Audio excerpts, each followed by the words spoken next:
स्वागत है आप सभी का आपके अपने चैनल एकलव्य एजुकेशन सेंटर की इस नए वीडियो में। दोस्तों, आज की इस वीडियो में हम यह जानने का प्रयास करेंगे कि मक्के की फसल में शैम्पू और देसी दारू के प्रयोग करने से हमें क्या क्या लाभ प्राप्त हो सकते हैं, और इसके साथ साथ यह भी जानने का प्रयास करेंगे कि हम अपने मक्के की फसल में शैम्पू और देसी दारू का प्रयोग कैसे कर सकते हैं। यानी मक्के की फसल में शैम्पू और देसी दारू के प्रयोग करने के विधि पर भी हम विस्तार से जानकारी प्राप्त करने की कोशिश करेंगे इस वीडियो में। तो चलिए इस बेहद ही महत्वपूर्ण वीडियो की शुरुआत करते हैं। जैसा कि आप देख पा रहे हैं कि यह मक्का लगभग अब इसमें फल लगने की प्रक्रिया अब शुरू होने वाली है, और इस समय यह बेहद ही महत्वपूर्ण हो जाता है कि मक्के की फसल में जो तना छेदक कीटाणु होते हैं, जो पत्ता छेदक कीटाणु होते हैं, उनसे हमें अपने मक्के की फसल को सुरक्षा प्राप्त करना बेहद ही ज़रूरी है। यानी मक्के की फसल में जो तना छेदक पत्ता छेदक जैसे कीटाणु लगे होते हैं, उनको अगर सही समय पर सही रणनीति के साथ सफाया नहीं करेंगे तो निश्चित तौर पर हम अपने मक्के की फसल से ज़्यादा लाभ प्राप्त करने में सक्षम नहीं हो पाएंगे। तो इस समय यह बेहद ही महत्वपूर्ण हो जाता है कि हम अपने मक्के की फसल में कौन कौन सी कीटनाशक दवाओं का प्रयोग करें, कौन कौन से खादों का प्रयोग करें, जिससे जो हमारा मक्का का फसल है हमें ज़्यादा से ज़्यादा लाभ देने में सक्षम हो सके। और उन्हीं प्रयोगों में एक नया प्रयोग काफ़ी चर्चाओं में चल रहा है, यानी मक्के की फसल में शैम्पू और देसी दारू का प्रयोग। शैम्पू सामान्य तौर पर इसका प्रयोग बालों को साफ करने के लिए किया जाता है, लेकिन मौजूदा दौर की काफ़ी संख्या में किसान इसका प्रयोग अपने मक्के की फसल में भी कर रहे हैं, और उससे उनको काफ़ी लाभ भी मिल रहा है। तो आइए सबसे पहले समझते हैं कि आखिर शैम्पू का प्रयोग हम अपने मक्के की फसल में कैसे कर सकते हैं।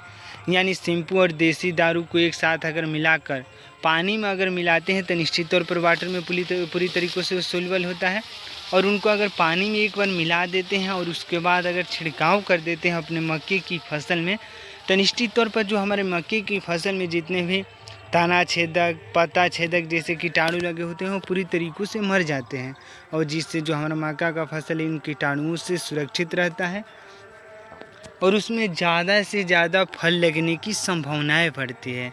तो इस तरह से सही रणनीति के साथ सही समय पर और सही तकनीक का प्रयोग करके अगर छिड़काव कर देते हैं अपने मक्के की फसल में शैम्पू और देसी दारू का, तो हमें केवल लाभ ही हो सकता है। यानी देसी दारू और शैम्पू का प्रयोग हमें इस तरीक़ों से करना है। यानी देसी दारू में सामान्य तौर पर एथेनॉल और मेथनॉल की मात्राएं ज़्यादा होती हैं, और वह कीटनाशक दवा के रूप में भी कार्य करता है। यानी जैसे ही हम इसका प्रयोग कर देते हैं अपने मक्के की फसल में, तो जो हमारा मक्का का फसल उसमें जितने भी कीटाणु होते हैं वो पूरी तरीक़ों से मर जाते हैं, और शैम्पू फोटोसिंथेसिस की प्रक्रियाओं को तेज करने में सक्षम होता है। यानी मक्का का फसल अगर मक्का के फसल के अगर पत्तियाँ पूरी तरीक़ों से साफ़ रहेंगी तो निश्चित तौर पर इसमें फोटोसिंथेसिस की जो प्रक्रिया है वो तेज़ हो जाती है, और जिससे जो हमारा मक्का का फसल है वह जल्दी से ग्रोथ करने लगता है।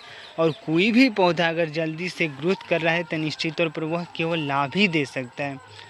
तो मक्का का प्रयोग चारा के रूप में भी किया जाता है, फल देता है। यानी मक्का का जो फल होता है उसका प्रयोग सामान्य तौर पर काफ़ी ज़्यादा है, और काफ़ी इससे मुनाफा प्राप्त भी किया जा सकता है।